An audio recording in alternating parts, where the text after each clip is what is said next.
Good evening to everybody. Thanks for joining for this cozy late night review of 2021 and pontificating about what 2022 can bring us.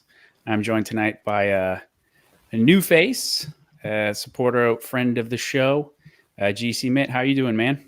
I'm doing pretty good, thanks. So, yeah, looking forward to review the year and make some predictions for the next one. Nice. Yeah, I just figured, it's been a hell of a year, and just sort of going over kind of sort of what's happened and think about where things can go. I think could be fun, but also kind of get my brain juices going for potentially how to prepare for whatever's coming. I think in some ways it's going to be better than 2021, but in other ways it'll like the general decline that we're on is probably going to continue. I see that as basically inevitable. So bit of good and bad, I suppose. But yeah, well, what can we do? So for first off, 5 big moments of 2021. My first one that I sort of start off with is right at the beginning of the year, which is the events of January 6th. I remember when that happened, I was, I think like I was watching a movie or something with my wife or whatever. And then, I just check out Twitter, when I go to the bathroom or something and I see like all this stuff blowing up. I'm seeing like photos of insurrection and whatnot. I'm like, oh shit, like what's happening? Like has the Rubicon been crossed? Like, cause I was watching it was happening in real time and I had no idea. But, as we all are aware, the Rubicon was not crossed, and the event seems to have been facilitated largely by feds, which I assumed was likely right away. Like within an hour after it was over, I was like, this smells fishy. This really didn't go anywhere. This didn't seem to be anything serious. And I imagine it's going to be used as a political bludgeon to sort of, demonize the erstwhile MAGA movement. And that's exactly what happened. So I don't know. Any thoughts? Oh, I don't know. For me, it was pretty obvious from the outset that there was something fishy going on. So I don't know about you, but I knew through Discord quite a lot of people that were sort of in the QAnon sphere, and it was kind of interesting seeing the sort of the difference in the sort of perception between, how do you say, like the sort of Q types and the normies, because like from their point of view, they thought they were gonna sort of break into the Capitol, and I forget the whole Q narrative, but it was almost as if once they're there, they're gonna start passing laws and take back control, and no, it's quite obviously it's not the case, but no, not at all. So, and that's another thing that sort of seemed to peter out, like following the events of January 6th. There was like a lot of copium for a while. Like I remember Vox Day was like, well, we got this, this like outrageous thing with double envelopment or like some sort of battle of Cannae maneuvers. Like he was trying to war game on the current political scene. And I'm like, dude, like, I don't see how this is possible. Like, isn't it much more likely that this was all just, contrived and not what we hoped it to be?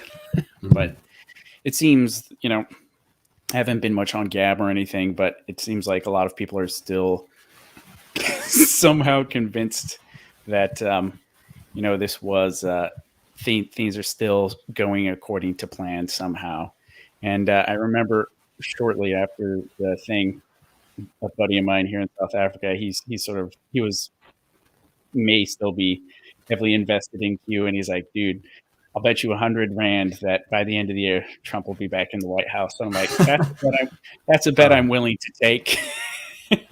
Yeah, I don't think his, he's got 2 days to sort of keep his 100 rand. Otherwise, I'm going to have to call to collect and buy myself a sausage roll and chips or something to celebrate the sad victory. I wish I was wrong, but yeah. Anyways, I also just noticed too that it looks like Academic Agent is also streaming at the same time. So a lot of people I noticed. I actually just came here from watching his stream.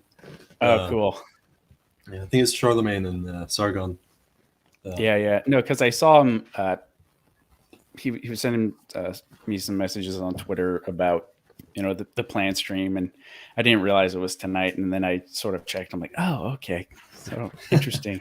And it looks really cool. Like I was watching it a little bit shortly before we came on, and look forward to catching it up later on. But at this current point in my life, like the days just kind of blend together because I'm sort of waiting to move and whatnot. I bought all my tickets last night and kind of in between jobs, so every day is Saturday for me basically. So I'm like, oh wait, it's Friday or whatever. Did you manage to get a new job? Because I remember a while ago you lost your job due to the coup. Yeah, not yet, but fortunately I was able to make hay while the sun's shining, so to speak. And my wife is actually, her last day of work is tomorrow. So then she's going to resign, and then we'll have about a month and a half here still, and then we'll go back. So I should be able to get something pretty immediately once I get back. It might not be super well paying to begin with, but it just needs to be enough to start with. But by hopefully the second half of the year, I'll have something good lined up. But so short term, just kind of dealing with it. Long term, things are on the up and up. Yeah. Now, Now, sort of the next thing that I sort of big 2021 moment for me was the sort of absolutely insane monetary policy. So it's kind of the way I got into sort of these political circles and whatnot was through economics initially. Like I got really into that in college and even the last part of high school, and just consuming tons and tons of Mises content for like amusement, essentially edutainment. And but over the past, I don't know, since about 2016, I've sort of drifted, my interests have sort of drifted away from economics and gone sort of more into the political and metapolitical. But now like just sort of seeing the absolute insanity with the Federal Reserve and all the sort of absurd amounts of money printing and the crazy things the central banks are up to. I put on my Austrian hat for a moment, and I'm like, I have no idea what's going on anymore. Like we're beyond the map. Like we're playing Age of Empires and we're walking into the black territory and we don't know what's out there. Yeah, goodness. So yeah, it's absolutely nuts. But one of the things I've been listening to is a guy. He's kind of like a financial advisor guy. His name is Michael Luongo, and he's been sort of, oddly enough, he's made a pretty compelling case that kind of what we have right now amongst the banker elite, and there's sort of a split in America, according to him, which I think seems plausible, between sort of the American bankers and sort of the party of Davos. And you might think they're sort of one and the same, but I see Scott in the chat. Hello, man. But the thing is that with sort of the Great Reset agenda par excellence, that would kind of, according to him, sort of re-centralize the focus of economic activity sort of back in Europe, while sort of disadvantaging, sort of downgrading America. And basically, if you sort of look at what's going on with Germany right now and Deutsche Bank and all this sort of stuff, they've been in a very precarious position for quite a long time. And America, for all of its problems, is still seen and comparatively remains a more safe bet. So you have more, I guess, sort of you're in a situation where essentially, in order to sort of save the, I guess, the European financial elite, they're trying to sort of help disadvantage the United States in order to feather their own nests and then have capital flood into Europe, which I think seems plausible, but I'm not exactly sure how I feel about that. But long story short, the crazy amounts of money printing is just sort of off the charts, and I don't know what to make of it aside from the whole inflation thing. But one of the things that he mentioned, which is not really covered much in the news, pretty much at all, you sort of have to look at financial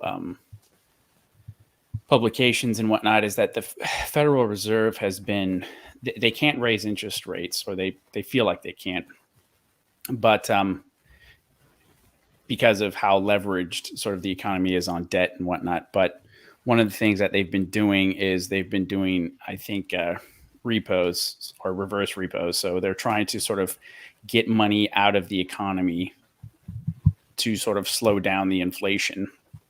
But it's not, it's going to have long-term consequences. But essentially the Fed chairman is trying to steer things in a more sane way, even though everything else and the sort of edicts coming down from Washington are absolutely insane. So they try to sort of appoint an MNT person, but apparently they didn't get through. So I don't know. We'll see. That's going to be an interesting thing. And I think going forward is the potential. We may see a situation where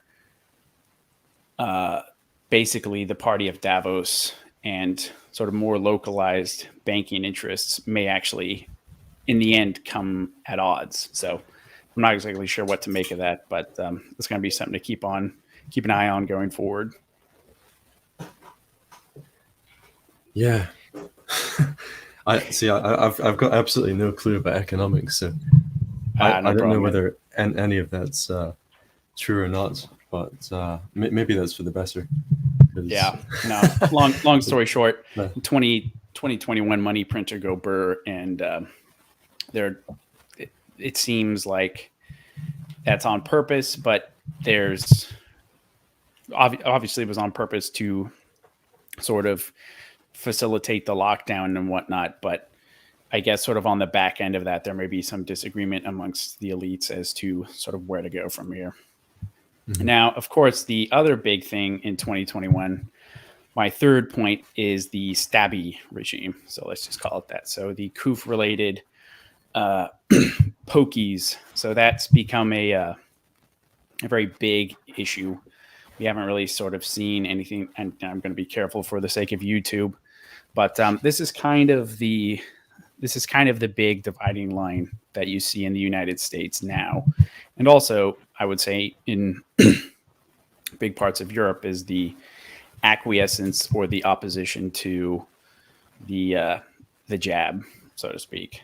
And Academic Agent made a good point that the nice thing about it for the regime is it's sort of a good, quick sort of friend-enemy test, right? So by sort of isolating the people who are, let's say, not on board with it, they're able to sort of get a clearer picture of who is and who isn't reliable. But yeah, that was and remains sort of a major issue. So any thoughts on that, GC? Well, I hope, is that I know that at least in Britain, medical records are private, and that's something you can sort of like opt out of. So, well, I don't know. I was, yeah.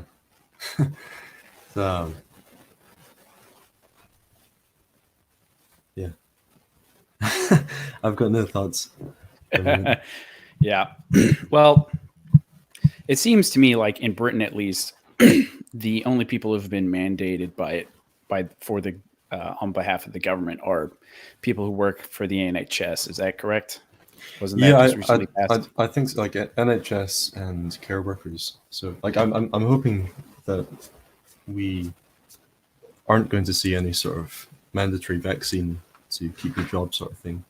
And I don't think that's something that is they've implemented that in Australia and Germany and Austria, but I think they're very sort of they can have a bit of an authoritarian streak to them in terms of their sort of national spirits. And I think you'd probably get maybe a little bit more resistance to that sort of thing in Britain. But even still, it's a possibility, and that's one of the things I'm sort of looking out for in the next year, because like things should be getting better if you sort of accept the normie narrative that it's just this virus that's gonna go away and things will get back to normal to some degree. Whether they do or not by the end of next year, I think it'll be a little bit more clear what direction we're going in. I think the Spanish flu only lasted 2 years. Yeah. So No, and that's going to be going into my prediction. So we'll sort of leave that for now. But yeah, I think you're sort of onto something as far as the how long they could sort of drag this out, particularly with the strains apparently becoming less and less deadly with time. So, yeah, now let's go on to geopolitical realignment. So this has been really interesting for me to watch. It seems that we started seeing this earlier. So when the United States sort of got involved in Syria, for example, it was sort of the first time I could see where a major power in the form of Russia sort of stepped in and was like, no, like, you're not going to do that. No regime change, please. We got a warm water port here, and this is relatively close to home. No, America, no. Just go home. You're drunk. And that was sort of I think, a turning point in terms of the geopolitical realignment. And, of course, this was a number of years ago. But essentially what we saw is that Russia called the United States bluff, and the U.S. basically backed down. So they're, of course, involved providing military advisors and whatnot, air support and whatnot. But essentially regime change did not go through in Syria, largely because of Russian support. And we've only seen this sort of thing intensify, particularly in Eastern Europe over the past years. So just in this most recent year, you had the business with Lukashenko in Belarus, where he basically is kind of turning away from the West and sort of realigning with Russia. And Russia, for their part, Russia has been very clear with its red lines in Ukraine, and they're insistent on sort of maintaining the independence of the Donbass. And right now you're seeing a lot of heat in that part of the world, a lot of movement of troops and whatnot. And you have crazy American and from what I understand as well, sort of Tory backbenchers being particularly interested on sort of pressing Russia in Ukraine. And outside, and also not only that, but Russia is specifically is making itself much more, how do I say, resilient to further U.S. sanctions. So one of the things the U.S. has threatened Russia with has been basically cutting them out of the SWIFT system. So they're thereby making it much more difficult to sort of facilitate international transactions. But anticipating that might be a possibility, Russia has essentially made a workaround independent system outside of SWIFT in the event that they would need to sort of have a way of moving money around internationally outside of that system. You've also seen a much more close connection between China and Russia. China, of course, well, maybe it's not so obvious to outsiders, but or based off sort of the image that China wants to put out. But China is in a pretty unstable situation internally. They're trying to, the regime is sort of trying to consolidate power and whatnot, while sort of continuing to project their influence internationally. And of course, you have elements within the State Department very leery of the Chinese. And as a result of this, China and Russia have basically formed a sort of military treaty. Russia is also selling a ton of energy to the Chinese. And I think they're also, in addition to the Chinese Belt and Road Initiative, China is also beginning to, how do you put it, beginning to make friendlier forays into Eurasia. Probably, I would imagine, to get natural resources, but also food, because China, of course, can't make enough food to sort of sustain its population. And right now, it has to rely on imports across the ocean. But if it was able to get, its supply sort of railroaded in through like Kazakhstan or whatever, sort of that large agricultural block in the middle of Eurasia, that may possibly be a way to sort of get around that. You've also seen Modi in India, sort of not hostile to the United States by any means, but be vocal in his disapproval of sort of what's been going on with Ukraine, while sort of simultaneously maintaining its position as sort of adversarial to China. And yeah, I think specifically in that part of the world with those countries, you're seeing powers that have the ability to have some degree of autonomy outside of the United States, seeking to continually assert themselves. And it seems like America is either unable or unwilling to sort of, I guess, take the old regime change option, put that on the table.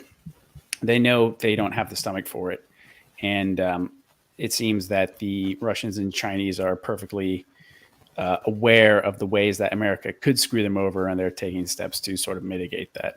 So I guess that's sort of one of the big things that I've sort of seen this year, is that sort of geopolitical realignment.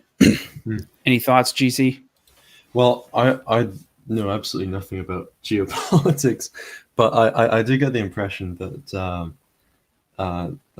there is a little bit of a paradigm shift, moving away from seeing America as being the leading world power to it being one among many, and certainly one that's in decline.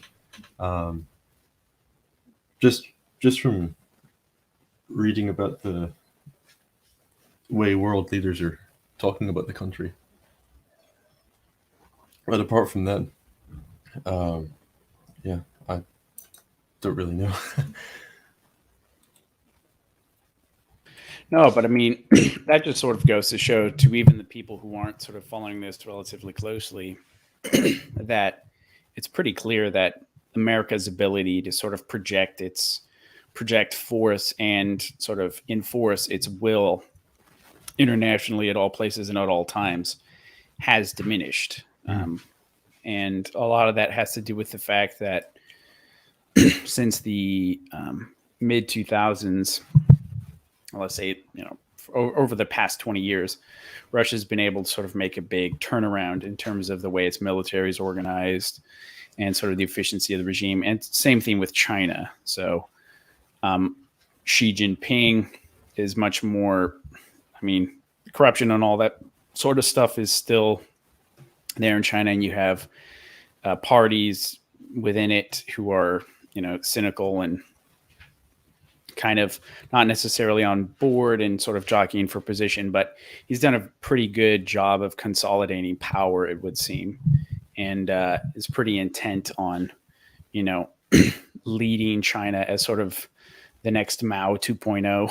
Mm. So, and if that's the case, then he's able to, and also with China sort of in its increased rich status relative to how it was, even 20 years ago, they have more material resources and means by which they can sort of broker deals with neighboring countries.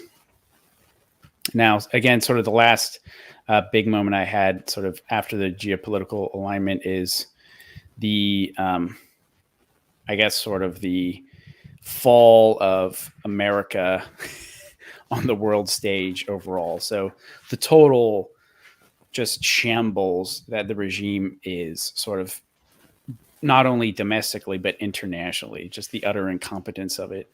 One of the interesting things related to the geopolitical thing is that it looks like even Macron in France has been really pissed off with the United States over the Russia situation. And the U.S. is basically just in a I can't even make heads or tails of what their goals are internationally anymore, aside from just like, making sure Black Lives Matter has a operating chapter in every country.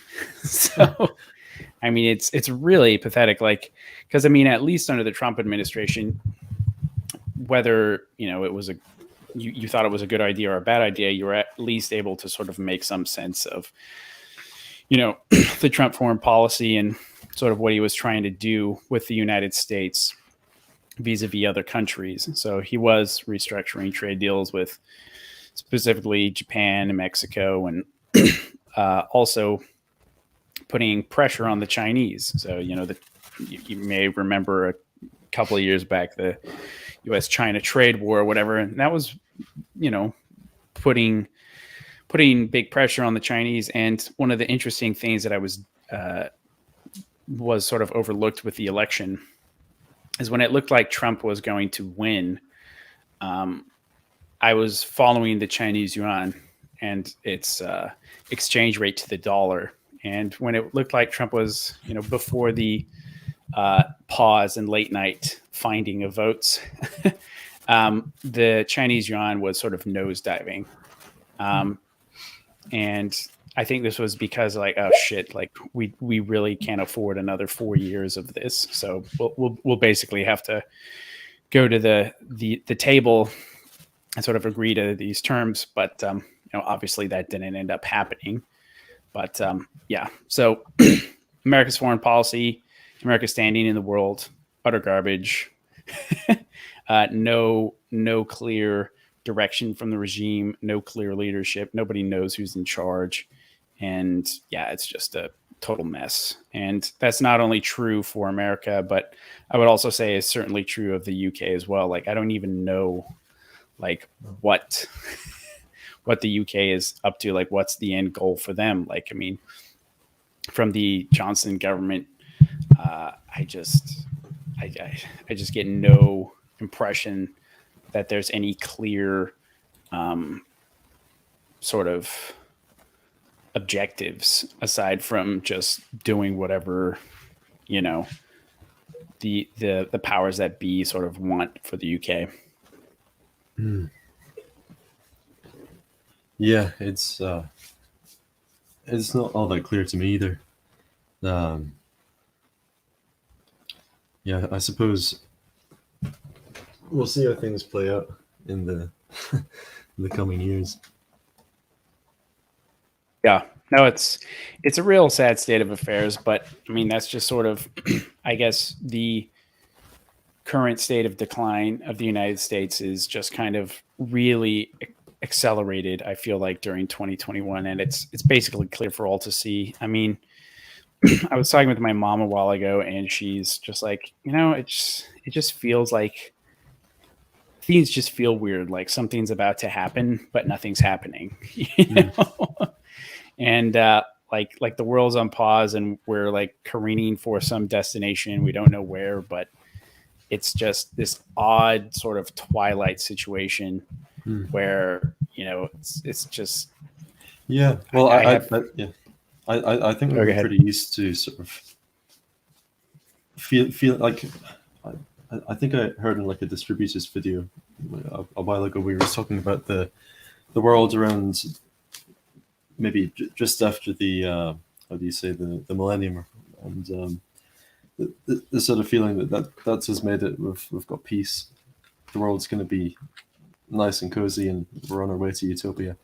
And I think maybe up until 2016 or so, a lot of people did have that sort of feeling that the world will be this way forever, at least from the sort of perspective of normies. But yeah, it's something my parents quite often talk about from time to time is like them as normies really fear. They sort of get the impression that things are going to change soon, and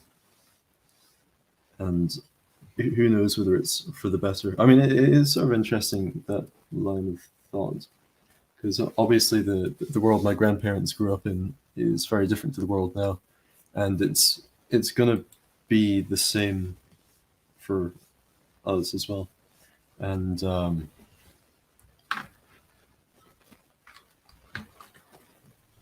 yeah, the sort of yeah. I'm not too sure where I was going with that, but No problem, man. yeah. No, I think a lot of people get that feeling that we're either on the precipice of either the glorious restoration or the great reset.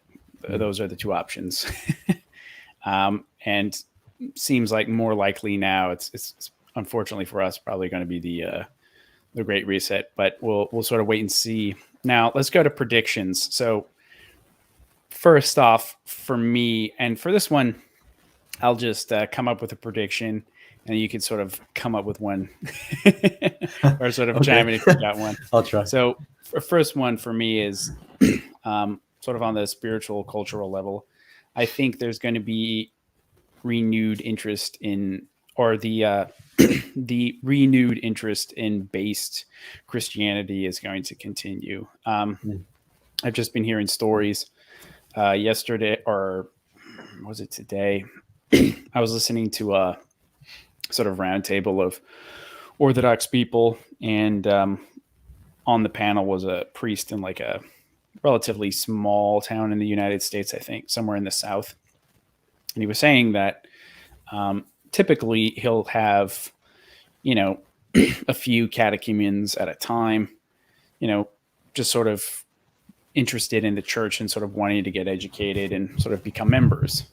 But right now, he said he has 30 people sort of involved as catechumens, which is insane numbers for him. And a lot of these people are saying, they were influenced by, sort of a handful of people online that sort of got the ball rolling, Yeah. And that's the weird thing, that the way this works is, sort of through osmosis, you're able to, it's sort of like the Sargon to, the far right pipeline. Yeah. Yeah.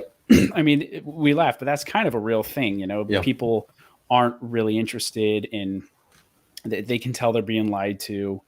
And so they go from sort of seek a relatively acceptable outside voice who's connected to this other guy who's a bit more extreme, who's connected to this other guy who's a bit more extreme.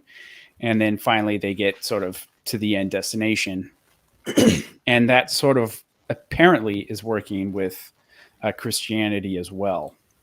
So you're seeing a lot of people become more interested and drawn to older traditions, and, or if not just that, just sort of more authentic, less worldly incarnations of Christianity. So I sort of foresee that going on into next year as well. Any thoughts?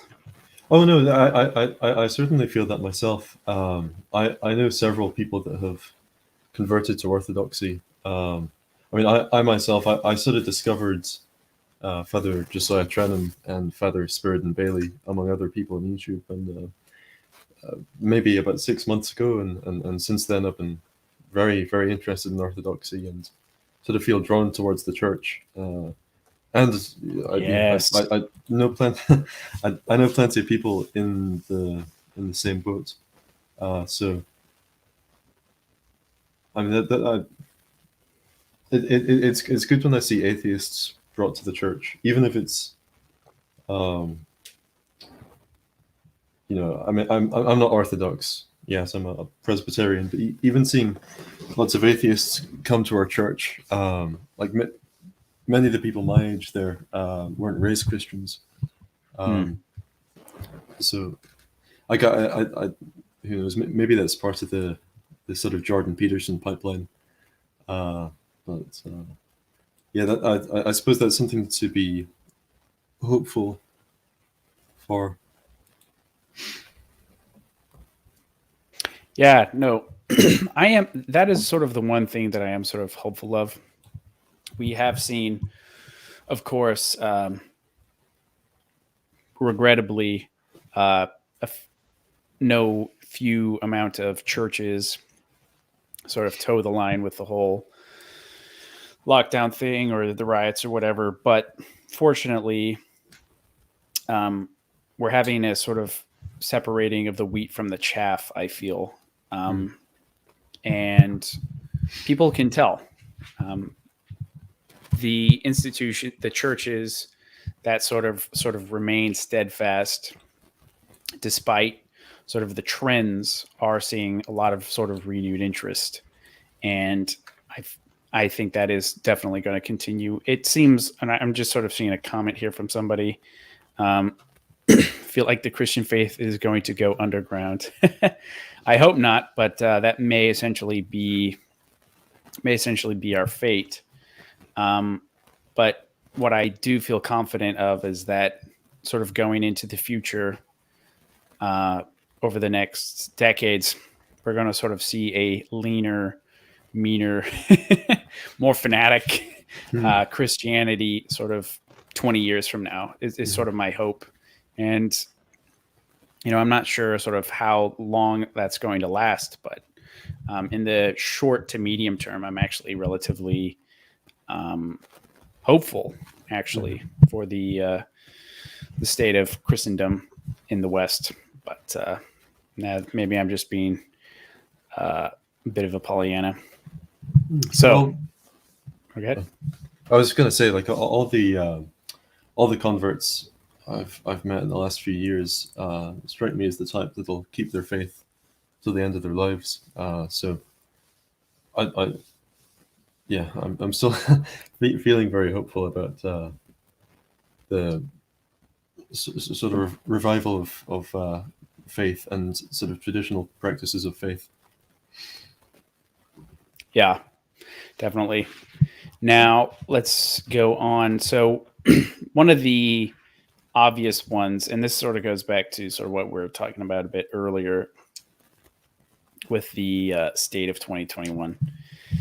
I think the Dems in the United States are in for a shellacking come 2022, and that the COOF agenda is going to have to face an inevitable slowdown, partially from fatigue, but also I think, or at least in the United States, there's a lot of anger about sort of the way things have gone. And the United States, obviously, you can't compare it to Europe, but in much of the country, the COVID pandemic, in terms of the government's response to it, has basically been over for over a year now. Or it, the like lockdowns and stuff, many places they just basically never happened.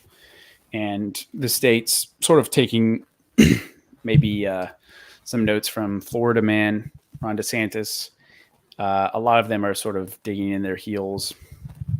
And I feel like the Democratic Party is in for basically big losses come 2022. And one of the signs of that is you're seeing a lot of retirements, early retirements of prominent Democratic Party officials.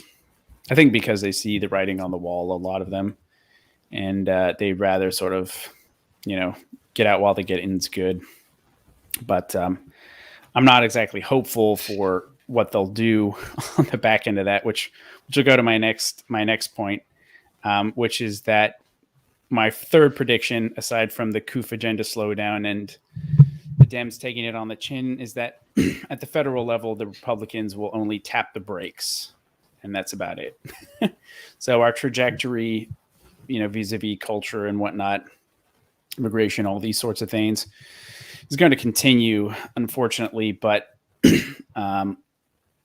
all the Republicans will really be good for is just tapping the brakes, unless there's some sort of bubbling populist insurgency that I'm not seeing.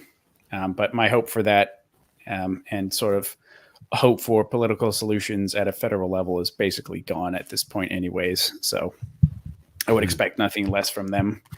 The Republicans have not been in working for the best interests of their constituency for a very long time. And even if there is a populist sort of insurgency, I don't see how that's going to change. So any thoughts? Not really. I haven't followed any of the, how do you say that, the sort of Congress political stuff since the election. But probably for the best. Yeah, it doesn't surprise me what you said.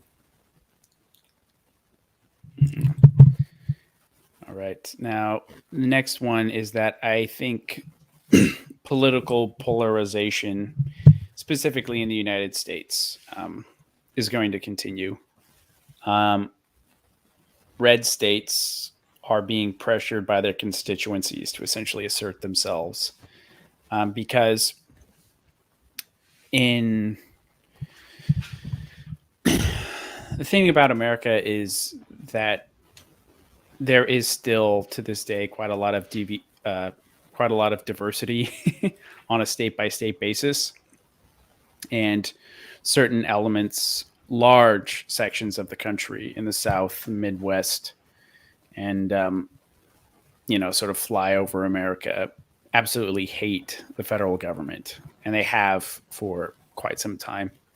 And I think you're going to essentially see further efforts of nullification coming from governors and even in certain localities. So you'll just basically, even if sort of certain federal laws come down, I think there's going to be a increasing pressure by sort of middle American radicals to basically not go along with the program. Now, sort of how that's going to shape out in the long term, I don't know. But I do not see, basically, I don't see the let's just go back to Fresh Prince agenda. I don't see that working or being tried even. I think the United States is sort of too far gone in terms of partisanship and polarization. So I think the split and the continued division in the United States is going to continue, which I think is honestly a good thing. I don't want states with populated by and large decent, sensible people to sort of acquiesce to the regime. So I think that's good. It's not good for the American empire. It might not be good for sort of stability and whatnot, but I think at this point, I mean, that's the best we can hope for, is sort of regions sort of giving the middle finger to Washington.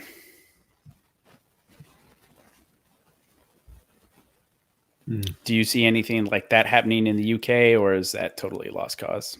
I get the impression it's a lost cause. Well, our sort of polarizations are a little bit different because it seems to be the sort of, how do you say,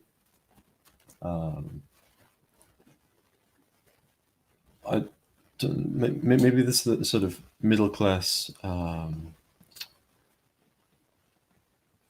sort of globalist European Union types versus the rest, or at least I mean that's the way it sort of appears. And I mean we're obviously we're sort of very different to the US. It's unlikely that we're going to split off into different states. Who knows? Maybe we might get Scottish independence in the next decade or so, possibly even in Wales. But yeah, I don't know. I can't see the sort of polarization going away, but it is slightly different to the US. Yeah. No, that's definitely the impression that I get is you have just sort of normies, right? In sort of the UK, just decent run of the mill people, and on the other side, you have basically the sort of Lib Dem type voters. The sort of middle class, upper middle class climbers who college educated, who sort of read the Guardian and whatnot, and have all the right opinions, quote unquote, about everything. That seems to sort of be the split in the UK, but unfortunately for me, in terms of any political representation, they basically all seem to be on the side of the latter group, unfortunately. Mm-hmm. Now, kind of my last point, my last prediction, and then we'll sort of get to yours if you have any. I'll try to think of them. We'll just wing it. What do I see for the West, broadly speaking? Very simple. Further chaos and degradation. The West is getting what it deserves, and it will continue to get it, good and hard.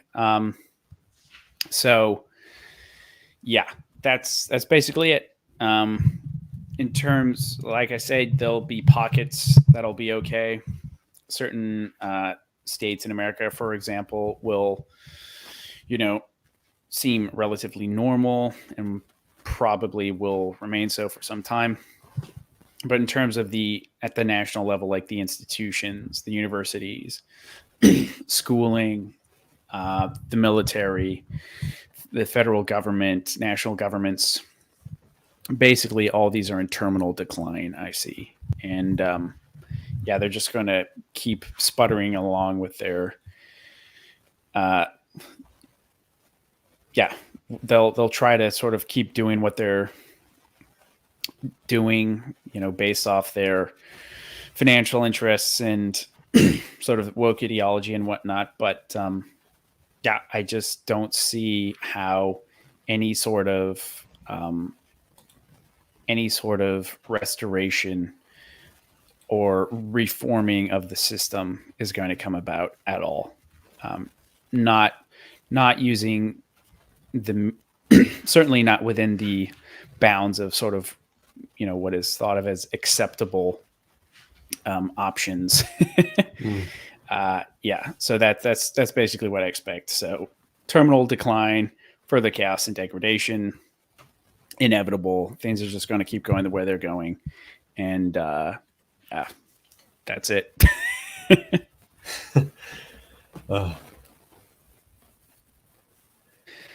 Do you have a more rosy picture? No, mine's well, the sort of real life, how I might be able to live and exist in the community myself. I think I'm pretty optimistic, but in terms of how the country is going as a whole, I don't. I'm certainly not optimistic. No,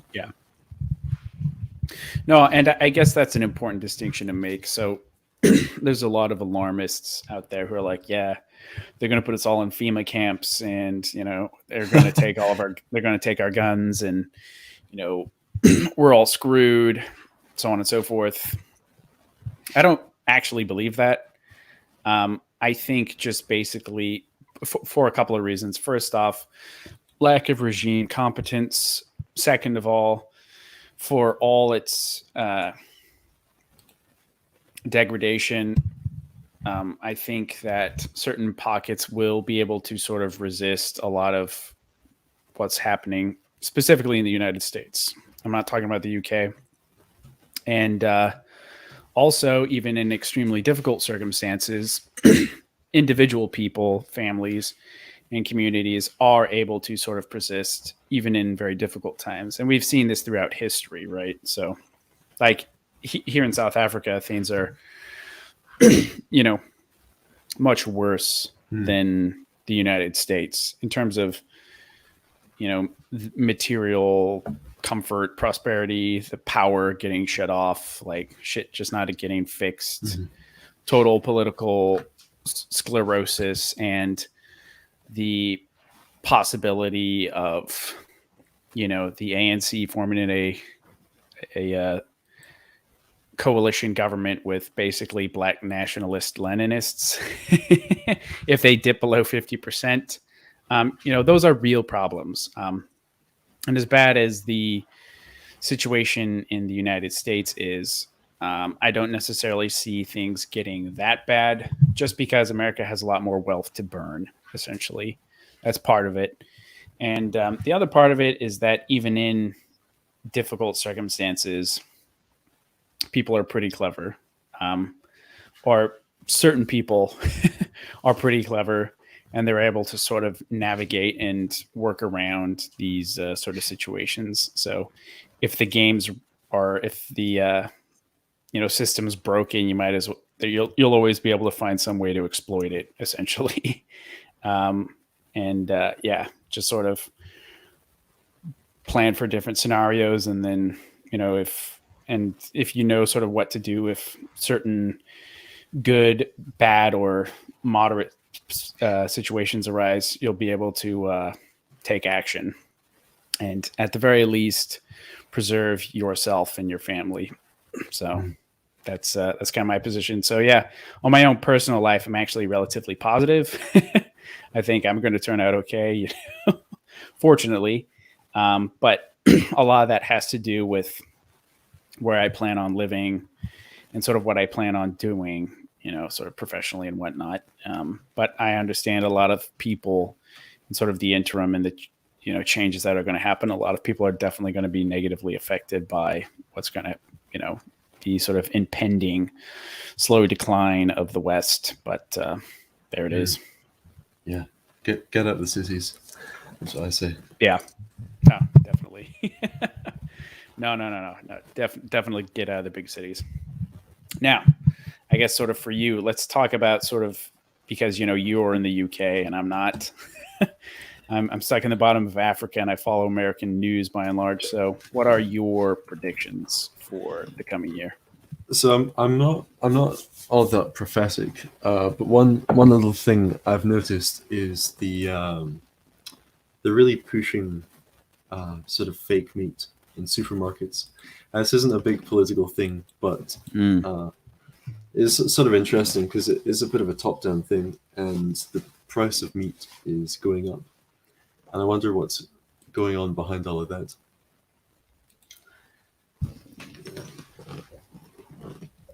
So you think they're going to try and normalize the plants and the bugs in the next year, or coming years? I don't know. I don't know about the bugs, but it's just one of those sort of weird things because it's certainly top down. Like I see all these plant burgers in Tesco, and no one's buying them. I don't know if this is really a prediction, but that's something I'll be looking out for in the coming year. Yeah. And what else? I suppose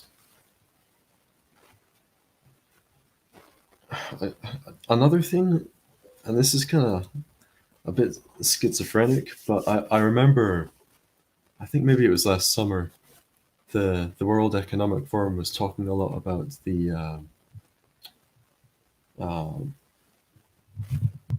needs to put in some infrastructure to protect us from cybercrime. And they were always going on about how there's going to be a big cyber attack. And I wonder if the sort of schizosphere is onto something when they're saying that maybe that's something that could be planned, or it's something that could happen. Now, with that specifically, do you think that is a legitimate fear that they have that that could happen, or do you think it's maybe what do you say, sort of predictive programming and psychological Yeah, conditioning for the population or something? I mean, who knows? It could be a sort of useful story to encourage certain types of infrastructure to be built, or maybe it could be. I mean, maybe it could be built for the purpose of some orchestrated attack, or maybe it could be for the purpose of something else. Like one sort of thing that I really disliked about the whole vaccine passports and why I refuse to use it is the fact that, like, whenever you're going to a restaurant or something, you've got to scan a QR code, and now they've got the technology to actually Ugh. trace who you are, and it's mandatory in I think it's in nightclubs or something like that, and that's not a problem for me. But that once that technology is in use, it's something they can start. Once it's in use and normalized, they'll start using it for other things like scan the barcode to go to church and Hmm. whatnot. And it would be interesting to see whether they actually take us in that direction, because I know a lot of the, what do you say, computer programmer types that are a bit blue pilled, uh, like this idea of the sort of Star Trek utopia, and all these little trinkety implementations of technology in our lives. To them, might be a little bit of a fun novelty that's taking us in that direction. But of course, in reality, it's got the uh, it can be used to track us. It can be used to sort of, I mean, you could probably take it to the extreme and collect even more data about our lives, and sort of, I think there's people out there that might have that as their vision for the future, and I Hmm. think definitely that's the sort of mindset that the Davos men, the sort of Tony Blair types have, and I don't think it'll work, but who knows how far they'll go with it. Yeah. No, I think that's an interesting point. My personal, I gotta be careful here, YouTube, but my personal take on sort of how this situation is being used by the regime. I don't necessarily believe that the stabbies are some sort of mass depop uh, tool. Yeah. Um, just because the sheer amount of people who have taken it. Um, I mean, at this point, you're talking about more than half the globe, and if sort of all of a sudden, you know, they all of them or a big chunk of them sort of expired, so to speak, um, that would be devastating. Sort of Mm. for the for basically a lot of I guess say wealthy influential people would see their rice bowls broken real Mm. fast. So I just don't see the incentive for the regime for that.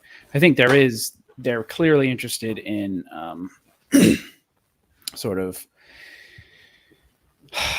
depopulation, but I think the way they're going about it is more try to make our lives um, more difficult Mm. um, through raising housing prices, getting everybody into cities, so on and so forth.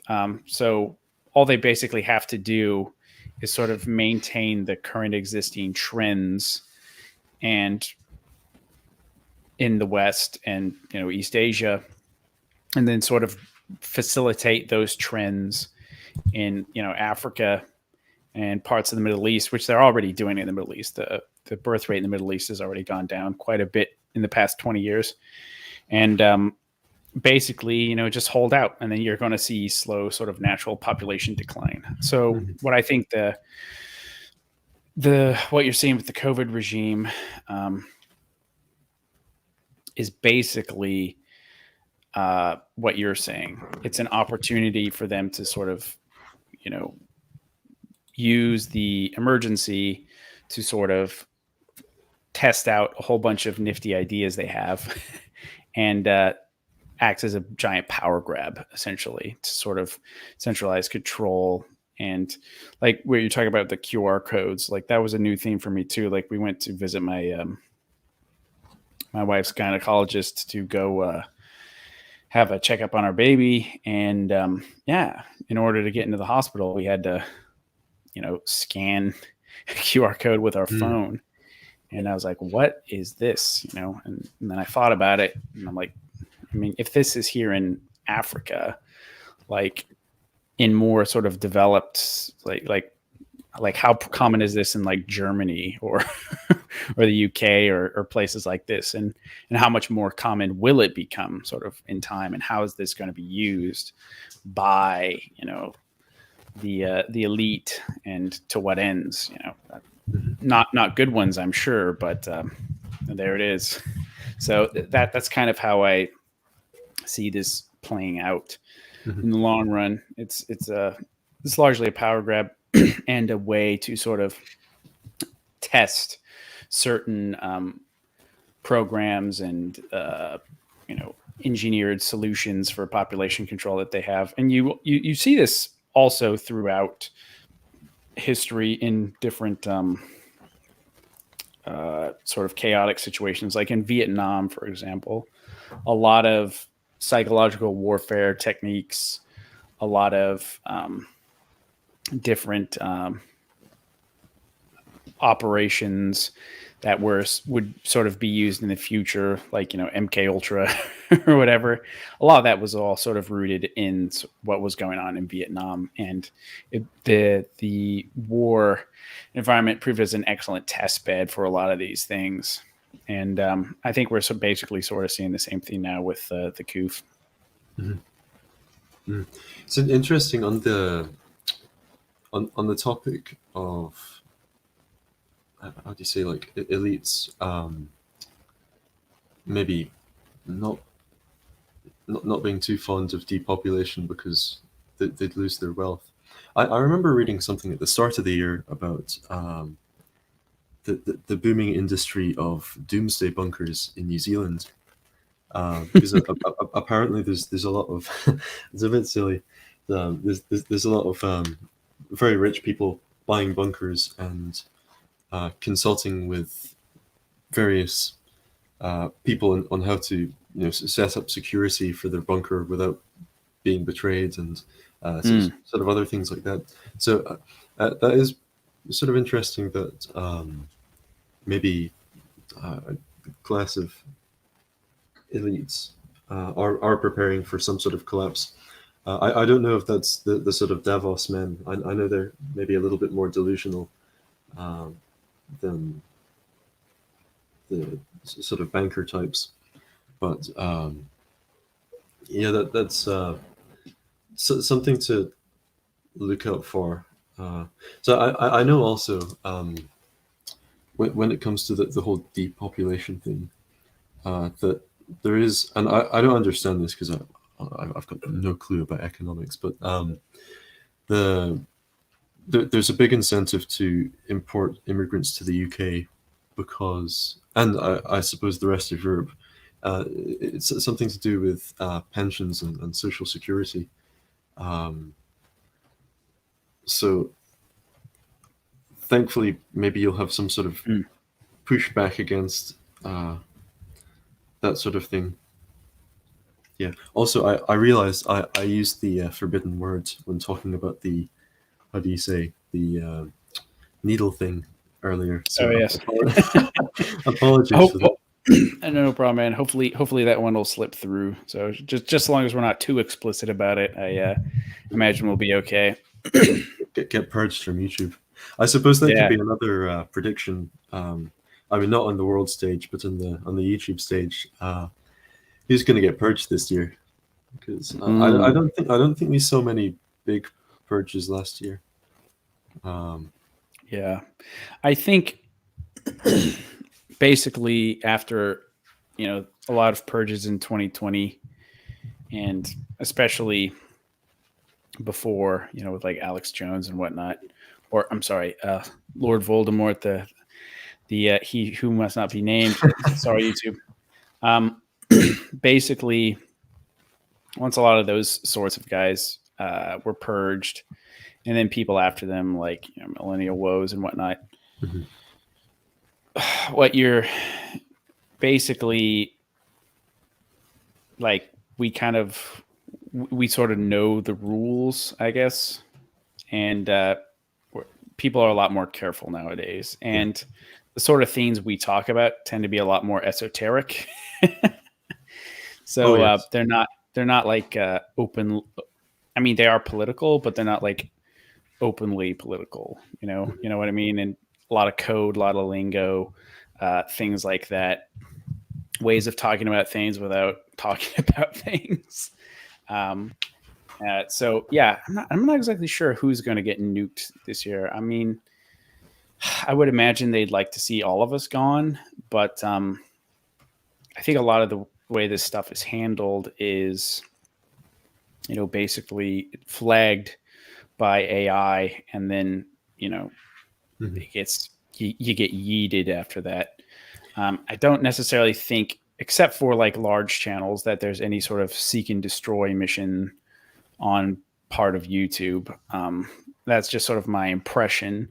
But yeah, so if you become a tall dandelion and you're talking about certain things that must not be talked about, you can expect to be lopped off. But if you're a small dandelion and you use opaque language and you talk about philosophy and history or whatever, or you know, ex- or like Nietzscheanism, they'll probably leave you alone, I would imagine. But I'm not sure. I don't know. Well, I hope that's the case because if they go into the realm of banning the people who, I know AA is quite good for using, how do you say, like code words for certain things, and if they start banning people for, dog whistling or whatever they call it, um, I suppose that would sort of open the doors for them to ban a lot more people.